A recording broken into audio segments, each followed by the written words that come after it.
Hey coaches, just wanted to shoot another quick video for you here.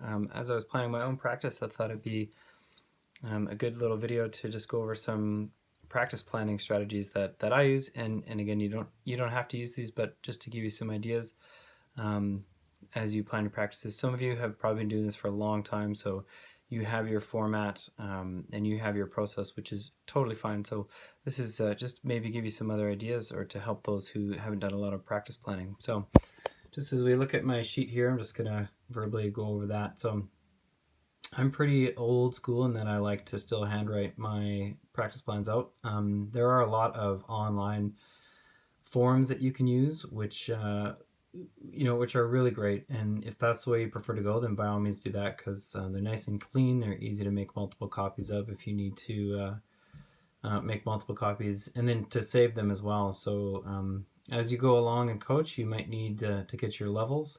So your development coach, your advanced development, to which you need practice plans for. So you want to keep all those because you can submit them and use them. So anyway, just some key points. So I wanted to start off here. Really simple. I always write who I'm writing my program, my practice for, and then the date, and then some key information here. So where it is. So our coming practice is at OKM, because that information can determine what you work on at your practice. So if you're at a gym where you don't have a lot of serving space, then maybe you don't work on serving that day.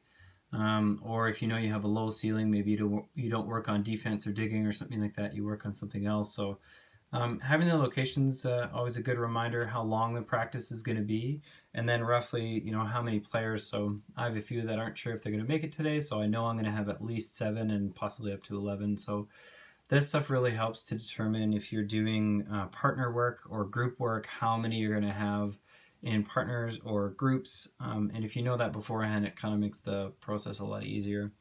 So as I go down, right, first things first, and this is one thing that I want everybody to take away from today is knowing what your purpose for practice is. And we talked about that in the philosophy of our club, Learn, Master, Execute. So when the kids are going to learn something, you got to make sure that you know what it is that they're going to learn. So first things first, like what's your goal for the practice?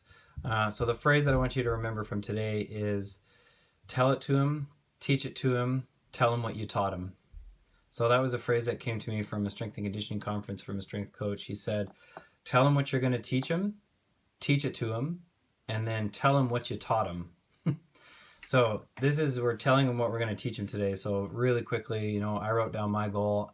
We've been working on a lot of pass to attack, serve receive type situations. So, application of sweet spot. This means something to my guys because we've been talking about sweet spot a lot. Our side shuffle or shuffle step when we're working on passing. So working on not crossing over or just taking a single lunge to the ball, but getting both feet there. And then our slow to fast footwork on attack. So starting slow, finishing fast. So all my players know what this means. So if I said that to them, they should be able to understand it. And then just something that I'm going to highlight for them is the use of a point of reference before the ball enters. So what word comes to mind? So if they're working on their sweet spot, what word for them comes to mind when the ball is coming over the net and they need to pass that ball off their sweet spot. So yeah, that's just for me. So I'm going to go talk about this with them, go over it a bit, and give them some personal references, and then even ask some specifics of the boys. So what is your word when you're thinking about your footwork? What word comes to mind? Okay, good. Remind them to keep that word running through their mind as they're working on their footwork. So here's my order, right? I'm not going to go over each of these, but that's just my order, what I'm going to plan for today.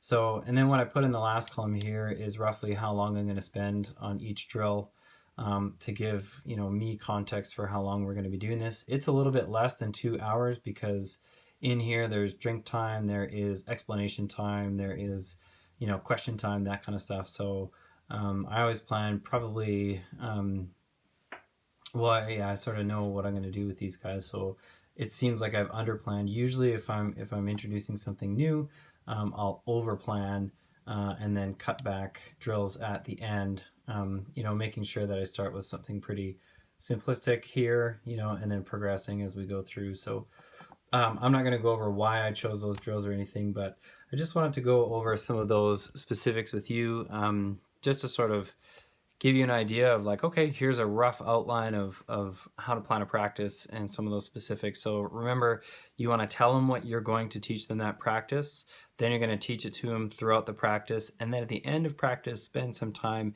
telling them what you taught them. So reminding them, this is what I told you at the beginning, this is what we went over, and this is what you want to take away. So tell them what you're going to teach him, teach it to them, and then tell them what you taught them.